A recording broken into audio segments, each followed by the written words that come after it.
Je vais à présent vous lire la suite du témoignage d'un petit garçon qui aurait fait la rencontre d'Ashishaku-sama. Si vous voulez lire la première partie, c'est juste avant. Le grand-père appela rapidement quelqu'un. Pendant ce temps, il laissa sa femme et son petit-fils seuls dans la cuisine. Le garçon vit que sa grand-mère tremblait, et il ne comprenait pas pourquoi. Le grand-père revenu, il demanda à sa femme de rester aux côtés de l'enfant.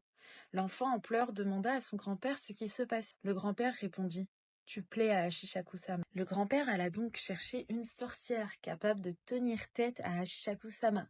Il enferma le pauvre garçon dans sa chambre et lui dit surtout de n'ouvrir à personne. Il déposa avant dans les coins de la chambre du sel et une image de Bouddha. Il devait prier devant cette photo s'il avait peur. La sorcière dit à l'enfant qu'il devait rester enfermé seul jusqu'à au moins 7 heures du matin, le jour suivant. Et elle lui donna un parchemin qu'il ne devait lâcher sous aucun prétexte. L'enfant, seul dans sa chambre, entendait po, po, ce qui annonçait la venue d'Ashishaku-sama. Le grand-père cria à l'enfant d'ouvrir la porte s'il avait peur. L'enfant, repensant à ce qu'avait dit la sorcière plus tôt, et mort de peur, se mit à genoux et pria le Bouddha.